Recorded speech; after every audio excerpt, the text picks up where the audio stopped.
Welcome everyone to Ohio Unsolved. I'm your host Matthew, and I've just got two small announcements before we get into today's episode.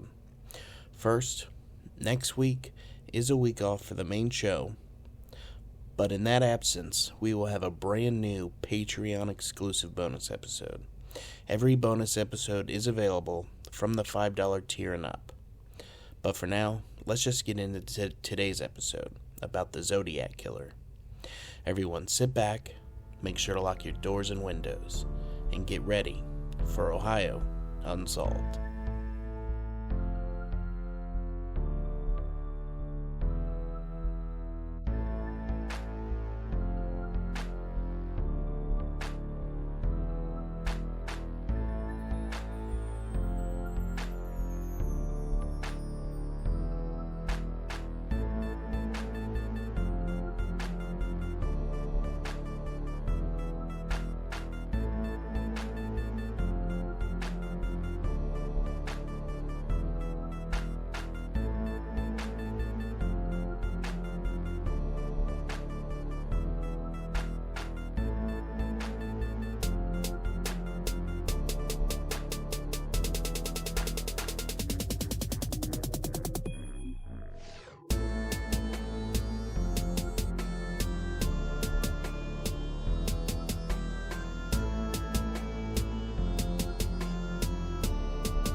The Zodiac Killer, the pseudonym of an unidentified serial killer who operated in Northern California in the late 1960s.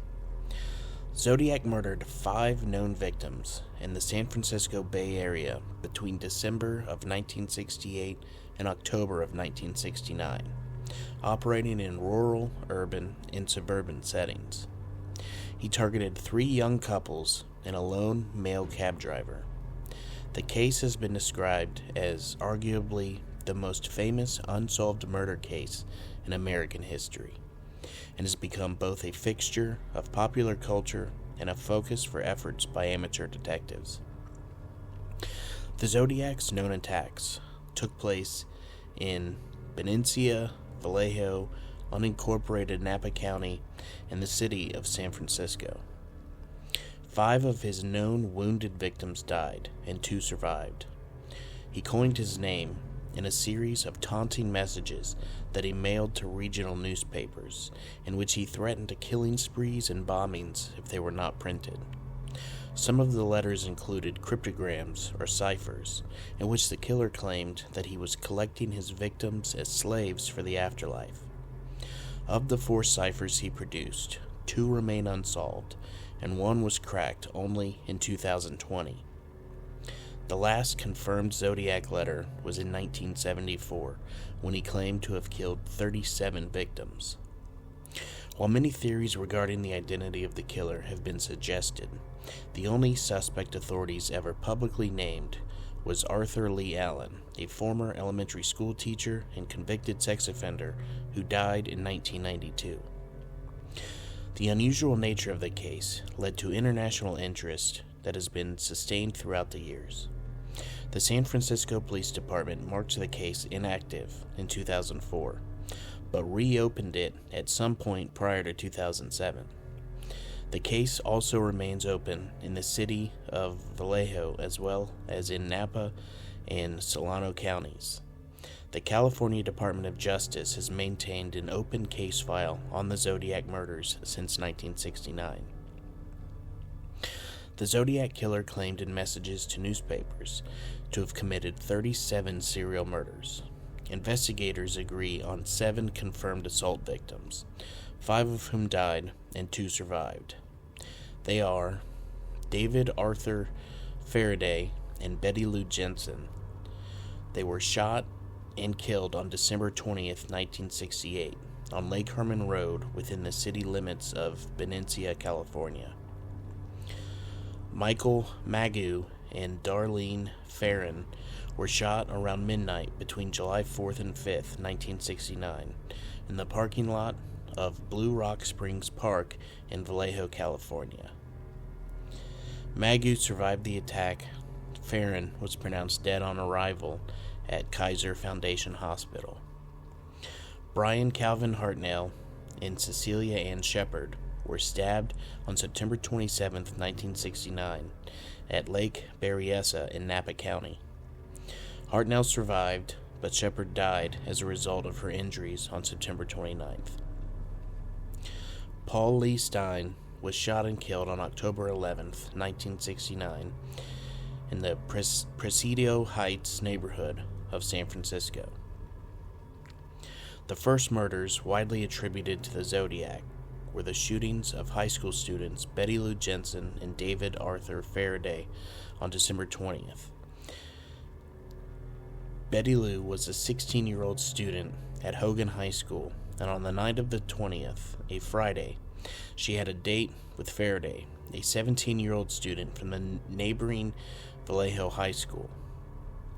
Faraday drove his mother's car to Jensen's house at 8 p.m., and they left in it at 8:30. They had both told their parents that they were going to a Christmas Carol concert at Hogan High School, but instead they drove to the house of one of Jensen's friends. Sometimes after 9, they drove to the outskirts of Vallejo and parked in a lover's lane on Lake Herman Road. A passing motorist noticed the couple between 10:15 and 10:30, parked on the side of Lake Herman Road on a gravel runoff near the gate to a water pumping station. They were spotted again at 11. The couple were attacked sometime between 11:05 and 11:10. Police determined that an unknown assailant pulled his car up next to Faraday's about 10 feet away from the passenger side of the vehicle. He left his vehicle and approached the couple's car, firing several shots inside. The bullets hit various car parts, but not the couple. He may have been trying to force them to leave the vehicle. They both attempted to leave through the passenger door. Jensen was able to get out. As Faraday was leaving, the assailant shot him in the head with a .22 caliber handgun. The assailant began to chase Jensen, who was running away. He fired 6 shots at her, hitting her in the back 5 times. The assailant then left in his vehicle. The police theorized the whole attack took 2 to 3 minutes. A passing motorist spotted the couple's bodies at 11:10. She drove down the road and flagged a police car to report to the scene. The officers in the car immediately went, and Jensen was pronounced dead, and Faraday was still breathing. He was taken to the hospital, but died from his wounds. Police could find no usable tire or footprints of the assailant, and there were no witnesses. They were unable to find a motive other than the killer being a, quote, madman. An intensive investigation took place over the following months, but a viable suspect was never developed. For 7 months afterwards, the Zodiac Killer is not confirmed to be active. Author Michael Kelleher and David Van Nuys suggest this was a, quote, cooling-off period to reflect on his actions, experienced by most serial killers.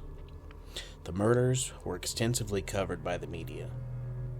The couple, Darlene Farron and Michael Magoo, were shot around midnight between July 4th and 5th, 1969. Darlene was fatally wounded, and Michael survived.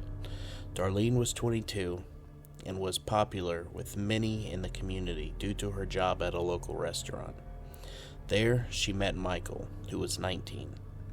They became friends and went on a date on July 4th, despite the fact that Darlene was still married to Dean Farron. After 11:30 p.m. that night, Darlene received a phone call in her house, probably from Michael. She left and arrived at Michael's house around 11:50. Afterwards, the facts in the case become clouded with conflicting statements and speculation. Some information comes from Zodiac researcher Robert Graysmith's work. Allegedly, immediately after Darlene and Michael left the house, they started believing or noticed that they were being followed by a man in a light-colored car.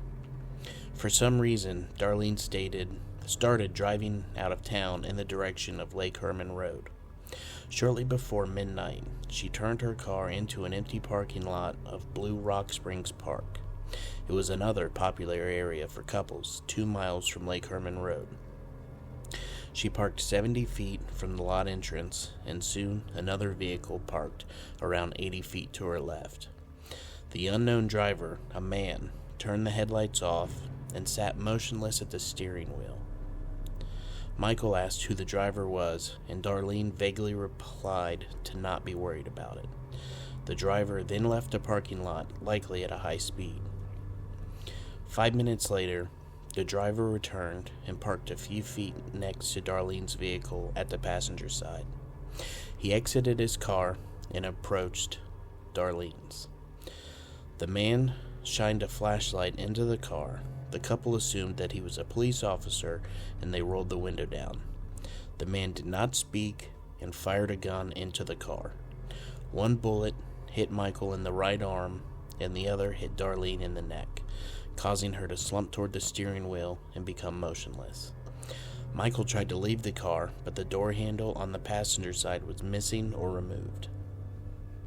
The assailant stepped away from Darlene's car and went back to his own.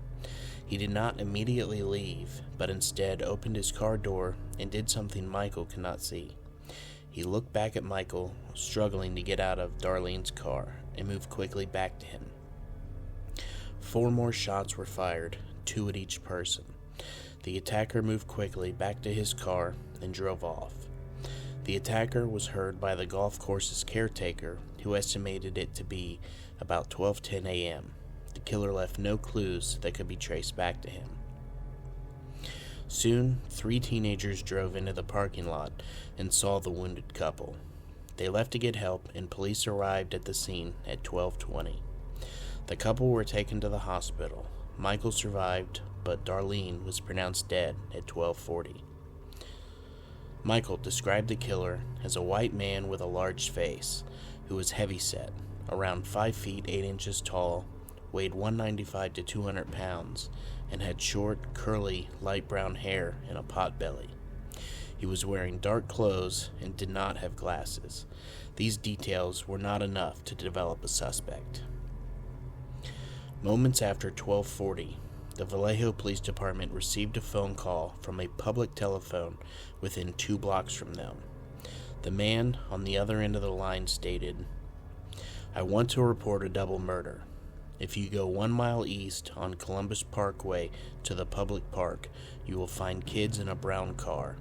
They were shot with a 9mm Luger. I also killed those kids last year. Goodbye." Controversy surrounds the discussion of whether or not Darlene knew the Zodiac Killer beforehand. Kelleher and Nyes write that theories regarding a potential relationship started with Robert Graysmith's book, Zodiac. He argued extensively for a connection using events he was told by Darlene's friends. However, the argument was ultimately based on speculations and assumptions. There has been no proven connection. At the hospital, Michael said that he did not know the attacker, and different sources state that he said he was unsure if Darlene knew him, or that Darlene did not know him, or that Darlene did know him and his name was Richard. Darlene's sister also claims one of Darlene's boyfriends was named Richard. In the Zodiac's later correspondence, he only ever referred to Darlene with the term girl. The locations of the Zodiac's 3 known shootings could imply he only shot Darlene and Michael because of their isolated location. Kelleher and Nyes focused on the idea that the couple were followed once they left Michael's house, which would be a clue toward the killer knowing Darlene. One version of events describes a high-speed chase between the unknown driver and Darlene, which would make it unlikely for her to drive into the deserted parking lot instead of getting help. There is also suspicion as to why, if they were being followed into the lot, Darlene did not drive out of it once the unknown driver initially left. Kelleher and Nye suggest that Darlene telling Michael not to worry about the driver and the couple assuming he was a police officer are more likely to happen if they arrived on their own accord. In 2010, a picture surfaced of Darlene Ferrin and an unknown man who closely resembles the composite sketch of the Zodiac. In 2011 episode of America's Most Wanted, police stated that they believe the photo was taken in San Francisco in either 1966 or 1967. A documentary released in 2023 titled Myth of the Zodiac Killer features a segment where this photo is re-examined. It considered the possibility of the man in the photo as either Darlene's ex-husband or a doctor who previously worked with her. Darlene did know Betty Lou Jensen and David Faraday. She previously attended Hogan High School, was familiar with Lake Herman Road's status as a lover's lane, and lived less than 2 blocks from Jensen's house. The Zodiac's letters, sent from 1969 to 1974, often started with, "This is the Zodiac speaking," and signed off with a symbol resembling the crosshairs of a gun sight. He would send out 4 cryptograms or ciphers, and currently 2 of them have been solved, one in 1969 and one in 2020. On August 1st, 1969, 3 letters reportedly prepared by the killer were received at the Vallejo Times-Herald, the San Francisco Chronicle, and the San Francisco Examiner. The nearly identical letters, subsequently described by a psychiatrist to have been written by, quote, "someone you would expect to be brooding and isolated," took credit for the shootings at Lake Herman Road and Blue Rock Springs. Each letter also included 1/3 of a 408 symbol cryptogram, which the killer claimed contained his identity. The killer demanded that they be printed on each paper's front page, or else he would cruise around all weekend killing lone people in the night, then move on to kill again until I end up with 12 people over the weekend. The Chronicle published its 1/3 of the cryptogram on page 4 of the next day's edition. An article printed alongside the code quoted Vallejo Police Chief Jackie Stilt saying, "We're not satisfied that the letter was written by the murderer," and requested the writer send a second letter with more facts to prove his identity. The threatened murders did not happen, and all 3 parts of the cryptogram were eventually published. On August 4th, the Examiner received a letter with the salutation, "Dear Editor, this is the Zodiac speaking." This was the first time the killer had used this name for identification. The letter responded to Stiltz's request for the killer's personal information. He included details about the murders and the public had not yet heard, and said that when the police cracked his code, quote, "they will have me." The FBI and CIA attempted to decode the 408 symbol cryptogram. However, on the 5th, it was cracked by Donald and Betty Hardin, a couple in Salinas. It contained a misspelled message in which the killer seemed to reference The Most Dangerous Game, a 1924 short story by Richard Connell. The author also said that he was committing the killings in order to collect slaves for his afterlife. No names appear in this decoded text. The killer said that he would not give away his identity because it would slow down or stop his slave collection. On September 27, 1969, Pacific Union College students Brian Hartnell and Cecilia Shepard were picnicking at Lake Berryessa on a small island connected by a sand pit to Twin Oak Ridge. A white male, about 5 feet 11 inches, weighing more than 170 pounds, approached the couple wearing a black executioner's type hood with clip-on sunglasses over the eye holes and a bib-like device on his chest that had white 3x3-inch cross circle symbols on it. The hooded man approached with a gun, which Hartnell believed to be a .45, and claimed to be an escaped convict from a jail with a two-word name in either Colorado or Montana, where he had killed a guard and subsequently stolen a car.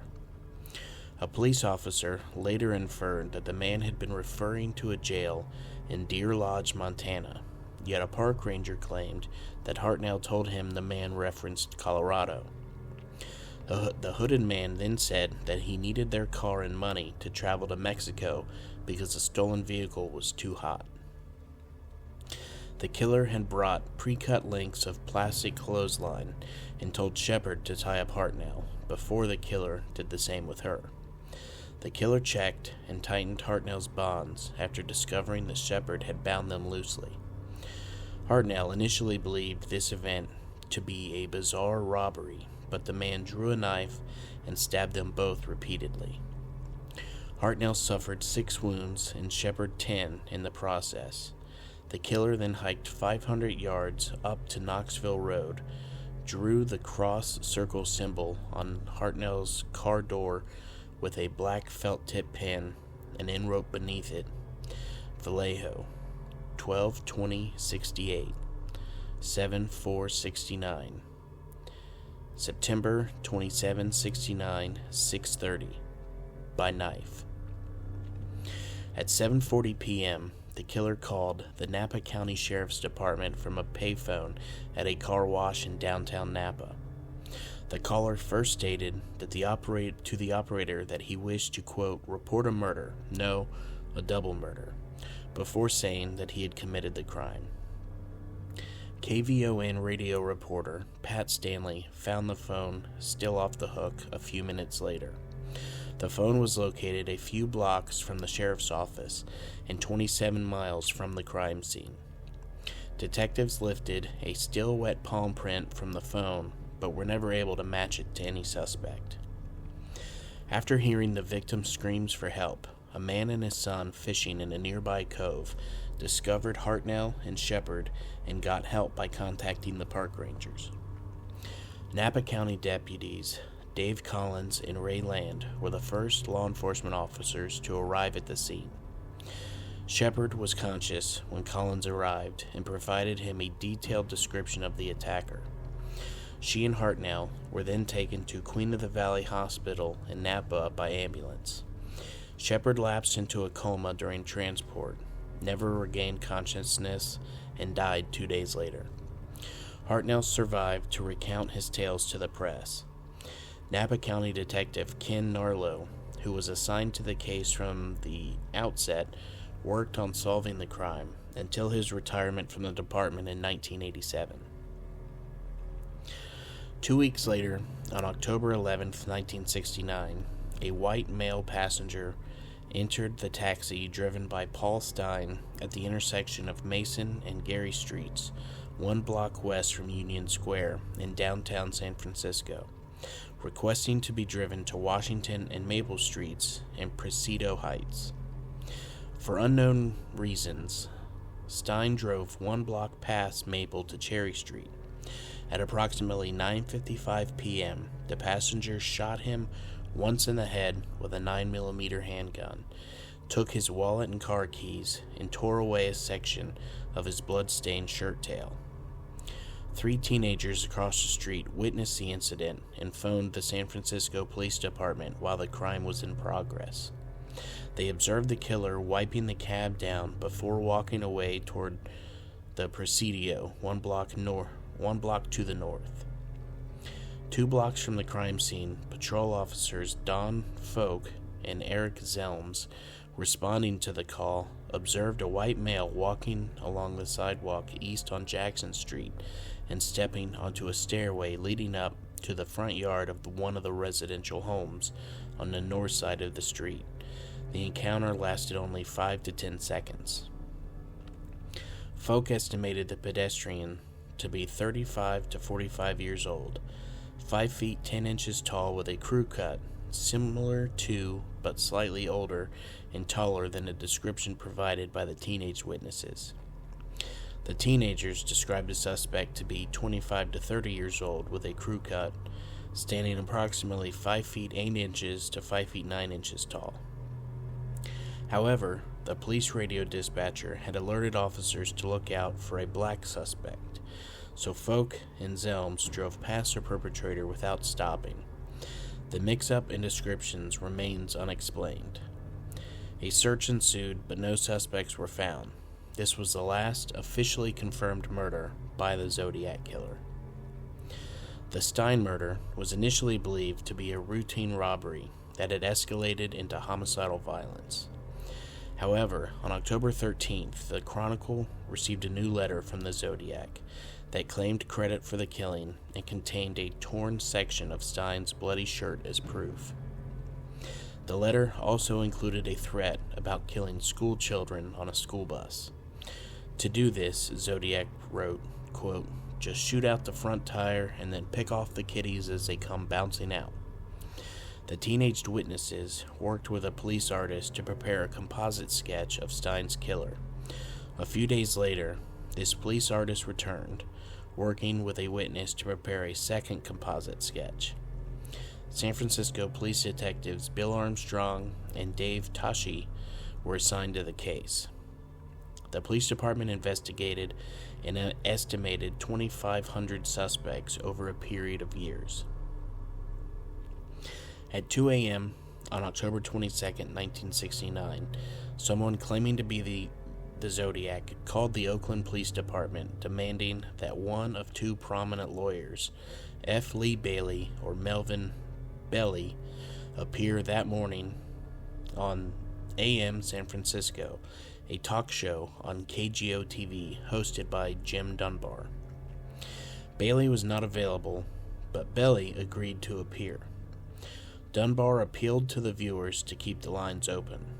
Someone claiming to be the Zodiac called several times, and Belly asked the caller for a less ominous name, and the caller picked Sam. The caller said that he would not reveal his true identity as he was afraid of being sent to the gas chamber, then California's capital punishment method. Belly arranged a rendezvous to meet the caller outside of a shop on Mission Street in Daly City, but no one arrived. The call was later traced back to a mental patient named Eric Wheel, who investigators concluded was not the Zodiac. On November 8th, the Zodiac mailed a card with another cryptogram consisting of 340 characters. This cipher, dubbed Z340, remained unsolved for over 51 years. On December 5th, 2020, it was deciphered by an international team of private citizens, including American software engineer David Ornchak, Australian mathematician Sam Blake, and Belgian programmer Jarl van Eyck. In the decrypted message, the Zodiac denied being the Sam who spoke on AM San Francisco, explaining that he was not afraid of the gas chamber, quote, "because it will send me to paradise all the sooner." The team submitted their findings to the FBI, which verified the discovery and stated that the decoded message gave no further clues to the identity of Zodiac. On November 9th, the Zodiac mailed a 7-page letter stating that 2 policemen stopped and actually spoke with him 3 minutes after he had shot Stein. Excerpts from the letter were published in the Chronicle on November 12th, including the Zodiac's claim. That same day, Folk wrote a memo explaining what had happened on the night of Stein's murder. On December 20th, exactly 1 year after the Lake Herman Road murders, the Zodiac mailed a letter to Belly that included another swatch of Stein's shirt. The Zodiac said that he wanted Belly to help him. There is no consensus on the number of victims that the Zodiac had or the length of his crime spree. In Zodiac, Robert Graysmith published a list attributing 49 victims to the Zodiac. This list included some crimes which have since either been solved or whose links to the Zodiac have been disproven by investigators. Various other authors speculated at the time of the killings that several other high-profile murders and attacks may have been the work of the Zodiac, but none have been confirmed. Local historian Christy Hawthorne suggests that the Zodiac may have murdered 29-year-old cab driver Raymond Davis in Oceanside, California, on April 10, 1962. The day before the murder, an individual believed to be the culprit had phoned the Oceanside police and told them, quote, "I'm going to pull something here in Oceanside and you'll never be able to figure it out." A few days later, the police received another call from someone who was presumed to be the same individual, in which he told police details of the murder and said that he would kill a bus driver next. Following Hawthorne's research, Oceanside police announced that they were looking into possible connections between the Davis murder and the Zodiac. Bill Baker of the Santa Barbara County's Sheriff's Department had postulated that the 1963 murders of a young couple in his jurisdiction might have been the work of the Zodiac. On June 4th, 1963, 18-year-old Robert Domingos and his fiancée, Linda Faye Edwards, were shot dead on a beach near Lompoc, having skipped school that day for Senior Ditch Day. Police believe that the assailant attempted to bind the victims, but when they freed themselves and attempted to flee, the killer shot them repeatedly in the back and chest with a .22 caliber weapon. The killer then placed their bodies in a small shack and then tried unsuccessfully to burn the structure to the ground. On February 5th, 1964, Johnny Ray Swindle and Joyce Ann Swindle, both aged 19, a newlywed couple from Alabama, were gunned down while walking along Ocean Beach in San Diego while on their honeymoon. The killer, who was on a nearby cliff with a .22 caliber rifle, shot them from a distance. Johnny remained alive for hours, despite bullet wounds to his back, left thigh, left ear, and temple. Joyce died almost instantly after she was shot in the back, left arm, and head. The suspect took Johnny's wallet when he succumbed to his wounds and left the crime scene. Police speculated that the two were victims of a thrill killer, and Rita, Johnny's sister, has theorized that the murders might have been the work of the Zodiac. On October 30th, 1966, Cherry Jo Bates, an 18-year-old student at Riverside City College, spent the evenings at the campus library annex until it closed at 9 p.m. Neighbors reported hearing a scream around 10:30 p.m. Bates was found dead the next morning, a short distance from the library, between two abandoned houses slated to be demolished for campus renovations. She had been brutally beaten and stabbed to death. The wires in her Volkswagen's distributor cap had been pulled out. A man's Timex watch with a torn wristband was found nearby. The watch had stopped at 12:24, but police believed that the attack had occurred much earlier. 1 month later, on November 29th, nearly identical typewritten letters were mailed to the Riverside Police and the Riverside Press Enterprise titled The Confession. The author claimed responsibility for the Bates murder, providing details of the crime that were not released to the public. The author warned that Bates is not the first and she will not be the last. In December 1966, a poem was discovered carved into the bottom side of a desktop in the RCC library titled "Sick of Living, Unwilling to Die." The poem's language and handwriting resembled that of the Zodiac's letters. It was signed with what were assumed to be the initials RH. During the 1970 investigation, Sherwood Morrill, California's top questioned documents examiner, expressed his opinion that the poem was written by the Zodiac. On April 30th, 1967, exactly 6 months after the Bates murder, her father, the Press Enterprise, and the Riverside Police all received nearly identical letters. In handwritten scrawl, the Press Enterprise and police copies read, Bates had to die, there will be more, with a small scribble at the bottom that resembled the letter Z. Bates' father's copy read, she had to die, there will be more, this time without the Z signature. In August 2021, the Riverside Police Department's Cold Case Unit announced that the author of the handwritten letters anonymously contacted investigators in 2016 and was identified via DNA analysis in 2020. He admitted the correspondence was a distasteful hoax and apologized, explaining that he had been a troubled teenager and wrote the letters as a means of seeking attention. Investigators confirmed that the author was not the Zodiac. On March 13, 1971, 5 months after Avery's article linking the Zodiac to the Bates murder, the Zodiac mailed a letter to the Los Angeles Times. In the letter, he credited the police instead of Avery for discovering his Riverside activity, but they are only finding the easy ones. There are a hell of a lot more down there. The connection between Bates and the Zodiac remains uncertain. Avery and the Riverside police maintain that the Bates homicide was not committed by the Zodiac, but did concede that some of the Bates' letters may have been his work to claim credit falsely. Zodiac continued to communicate with authorities for the remainder of 1970 via letters and greeting cards to the press.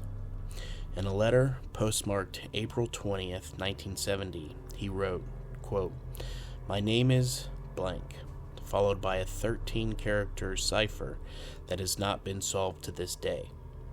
He also said he was not responsible for the recent bombing of the San Francisco Police Department's police station in Golden Gate Park, which killed Sergeant Brian McDonnell, but added, "There is more glory to killing a cop than a SID, because a cop can shoot back." The letter included a diagram of the bomb the Zodiac claimed that he would use to blow up a school bus. At the bottom of the diagram, he wrote, "His bullseye reticle equals 10, SFPD equals 0. On a greeting card to the Chronicle, postmarked April 28, 1970, the Zodiac wrote, "I hope you enjoy yourselves when I have my blast," followed by the killer's cross-circle signature. On the back of the card, the Zodiac threatened to use the bus bomb soon unless the newspaper published the full details that he had written. He also wanted to start seeing people wearing some nice Zodiac buttons. In a letter postmarked June 26, 1970, the Zodiac stated that he was upset that he did not see people wearing Zodiac buttons, writing, "I shot a man sitting in a parked car with a .38. The Zodiac was possibly referring to the murder of San Francisco Police Department Sergeant Richard Radtike, who was killed 1 week earlier after being shot through the window of his squad car by an unidentified gunman during a routine traffic stop. The San Francisco Police Department denies that the Zodiac was involved in the officer's death. The murder remains unsolved. Included with the letter was a Phillips 66 road map of the San Francisco Bay Area. On the image of Mount Diablo, the Zodiac had drawn a crossed circle similar to those from previous correspondence. At the top of the cross circle, he placed a 0, a 3, 6, and a 9. The accompanying instructions stated that the 0 was, quote, "to be set to mag in."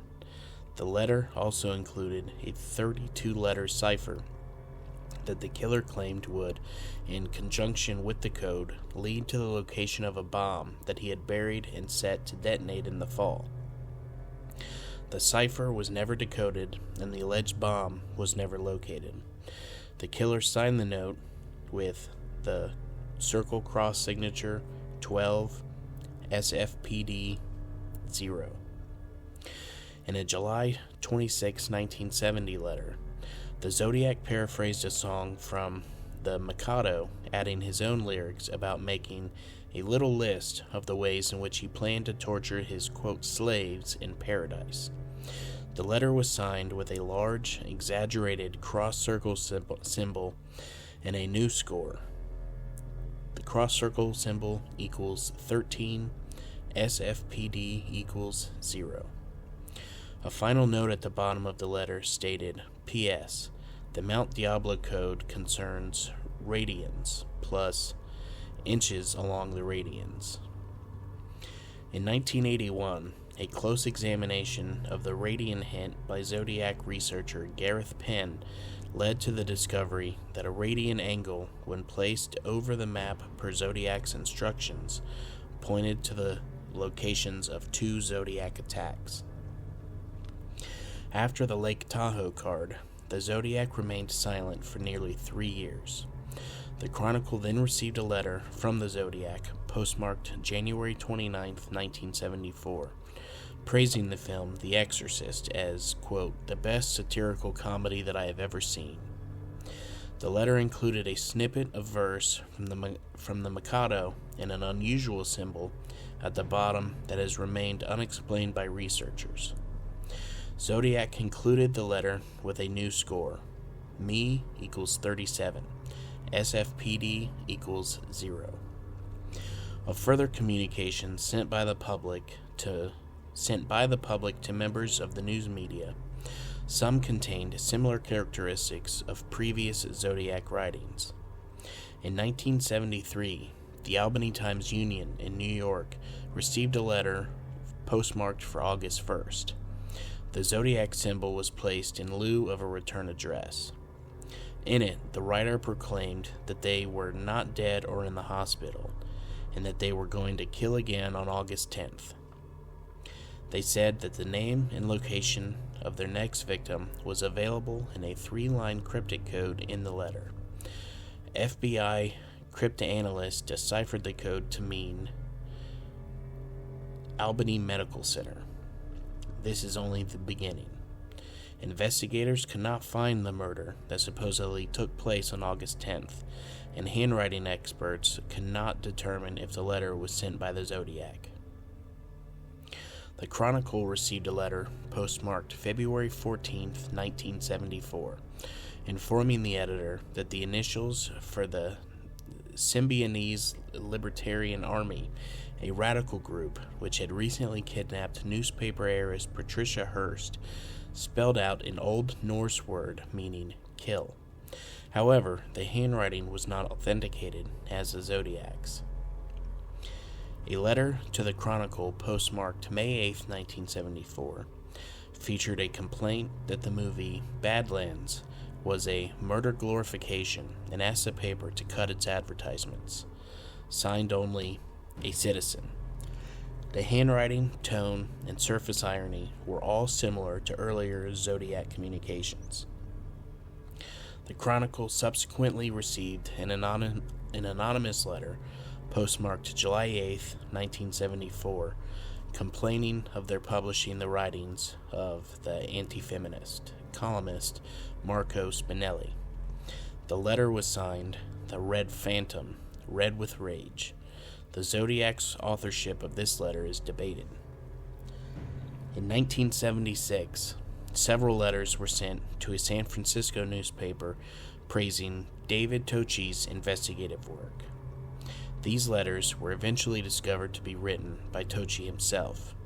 He was removed from the Zodiac case in 1978, and he later said that he regretted writing the letters. Also in 1978, a letter was sent to Chronicle columnist Armistead Maupin that claimed to be from the Zodiac himself. It was alleged that Tocci wrote the letter, which he and the San Francisco Police Department denied. The police department had compared the handwriting of the letter with Tocci's handwriting. On March 3, 2007, an American Greetings Christmas card sent to the Chronicle postmarked 1990 in Eureka was rediscovered in the paper's photo files by editorial assistant Daniel King. This letter was handed over to the Vallejo police. Inside the envelope with the card was a photocopy of 2 United States Post Office keys on a magnet keychain. The handwriting on the envelope resembles Zodiac's print, but was declared inauthentic by forensic document examiner Lloyd Cunningham. However, not all Zodiac experts agree with Cunningham's analysis. In April of 2004, the San Francisco Police Department marked the case inactive, citing caseload pressure and resource demands, effectively closing the case. However, they reopened their case sometime before March 2007. The case is open in Napa County and in the city of Riverside. In May 2018, the Vallejo Police Department announced their intention to attempt to collect the Zodiac's DNA from the back of stamps he used during his correspondence.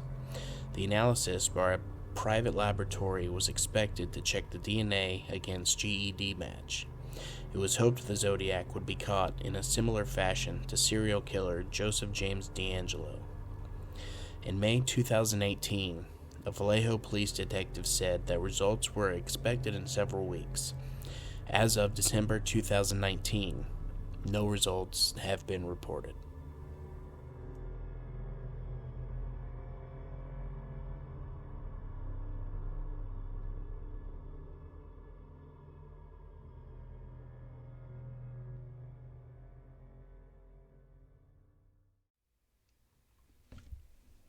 I wonder if they will ever find out who the Zodiac is.